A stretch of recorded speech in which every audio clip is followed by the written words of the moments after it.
શ્રી ગુરુદેવ દત્ત. ઘણા સખાનો પ્રશ્ન છે કે સર હવે આગળ શું? તમે કીધું એમ બધું તો ચાલુ થઈ.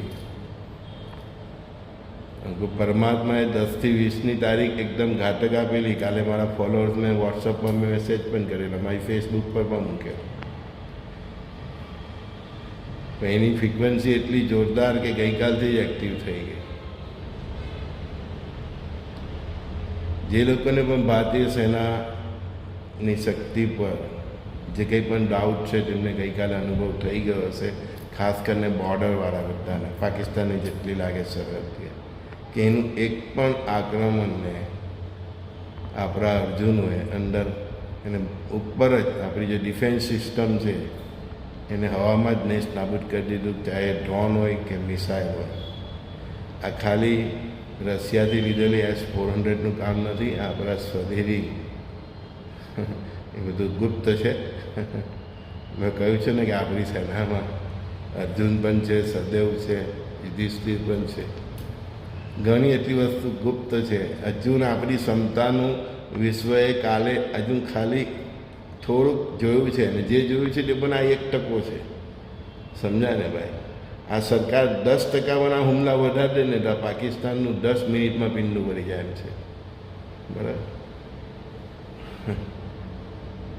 ભાવિના એલાન પ્રમાણે જ બધું થઈ રહેલું છે. જ્યારે પરમાત્મા કોઈ વ્યક્તિનું દુર્ભાગ્ય લખી દે છે, ડેસ્ટિની જ્યારે એના નસીબમાં સજા લખી દે છે ને, એને કોઈ કાર્ય અટકાવી શકાય નહીં. પાકિસ્તાનનો DN કન્ફર્મ છે. 2027 પહેલાં જ છે એવું દેખાઈ રહેલું છે. ત્યાં સુધીમાં POKની ઘંટી આ 2025 આસપાસ જ વાગી જાય તો નક્કી નહીં. જે કંઈ પણ હવે આપણી મિલિટરીના સરકારની જે ચાણક્ય નીતિ છે એ પ્રમાણે POK આપણામાં આવી જાય બહુ જલ્દી. બલુચિસ્તાનને આપણે બાંગ્લાદેશની જેમ આઝાદી આપવાના છે.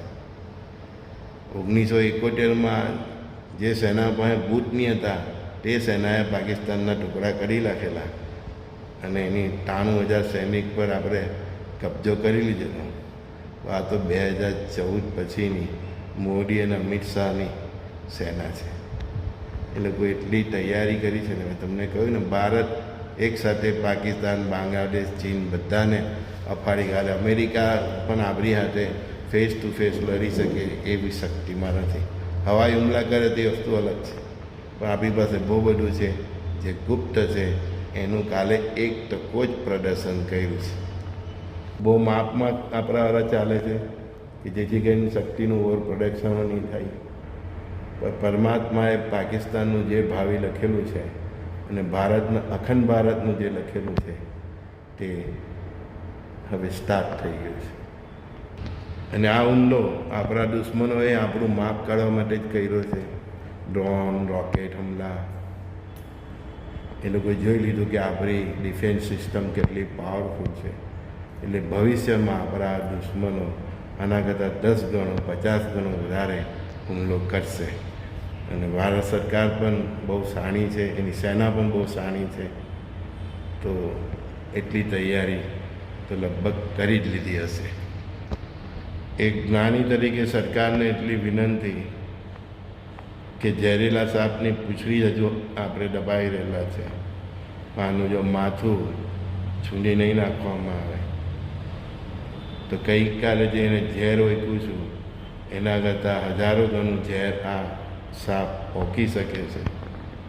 મોદી, શાહ અને એની ટીમ આપણા કરતાં વધારે આ વસ્તુ સમજે છે. એમની સાથે અમારા જેવા કેટલાય દૂરદૃષ્ટિવાળા છે, સાધુઓ છે, અવધૂતો છે. તો આશા રાખીએ કે આ સાપની પૂંછડી હજુ તો આપણે કાપી રહેલા છે, ને એનું આ સરકાર બહુ જલ્દી માથું છૂંદી કાઢે.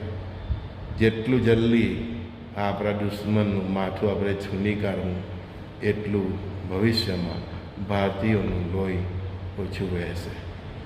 કારણ કે ભાવિના એલાન એ જ છે કે ચીન અને 13 મુસ્લિમ દેશો તે જમાના નથી, અત્યારે તો 70-80 થઈ ગયા કે ભાવિના એલાન એ છે. ભવિષ્ય માલિકા પણ એ રીતનું જ કહે છે ગુરુ મહારાજના પણ એ શબ્દ હતા કે ચીન અને પાકિસ્તાન થઈને ભારત પર હુમલો કરશે તો આ લોકોને હવે એટલી તૈયારી કરવાનો તક હવે આપણી સરકારે નહીં આપવો જોઈએ. પછી તો પરમાત્માની ઈચ્છા કે ભાવિના દાનમાં એ જ લખાયેલું હોય કે પાકિસ્તાન અને ચીન સાથે આપણે એક સાથે જ લડાઈ કરવાની છે તો આ સરકાર થોડું ડિલે કરશે, બરાબર. પણ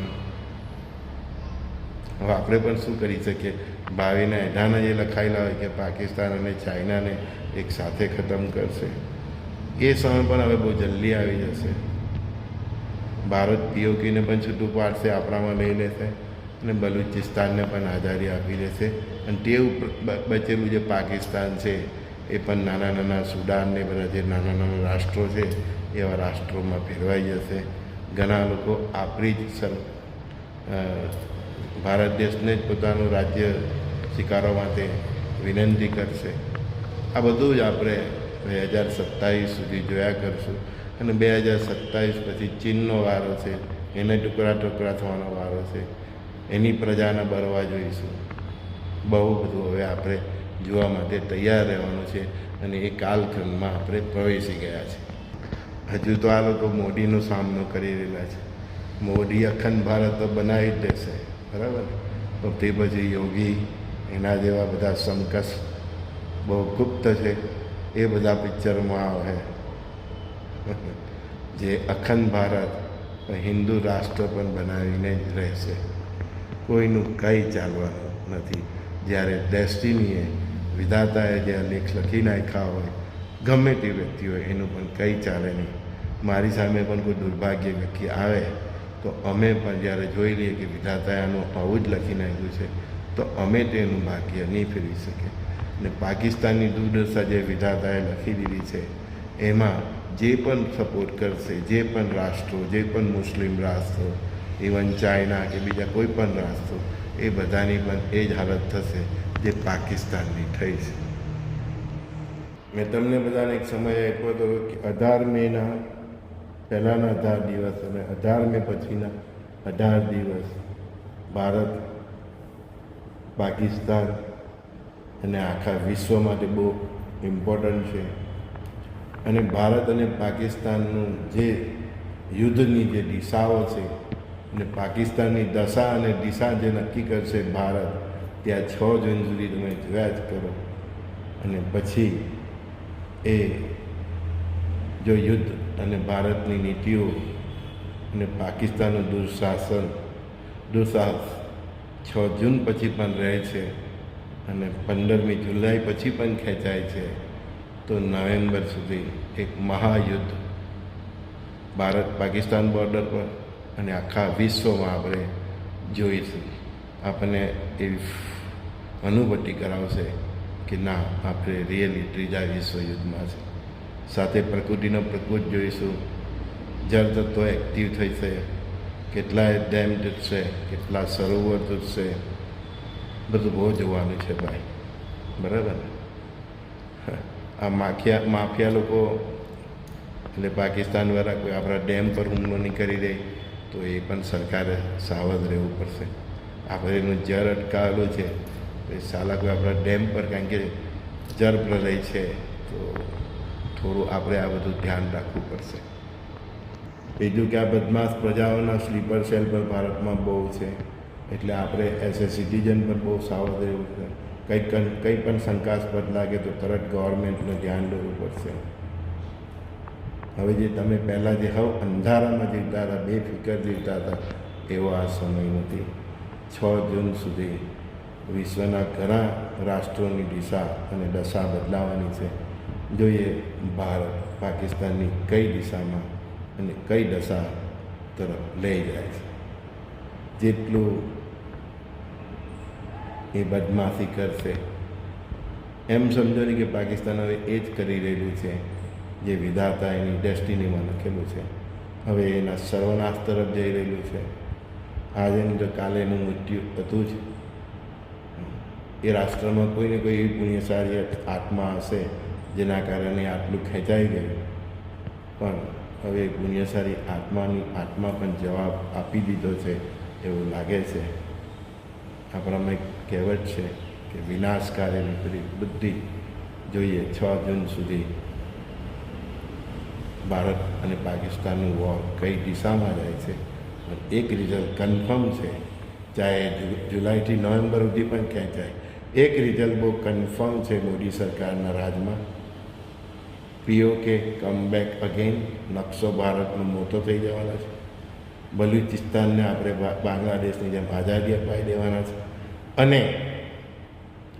અને બાકીનું જે પાકિસ્તાન રહેશે એ કસ્બાઓમાં નાના નાના સુદાન ને બધા જેવા રાષ્ટ્રો છે જેની કોઈ નોંધ પણ નહીં લેતો હોય એવું રાષ્ટ્ર બની જશે. પાકિસ્તાનની સમુદ્ર બાયપાસ કરવા આપણે જઈ રહ્યું છે.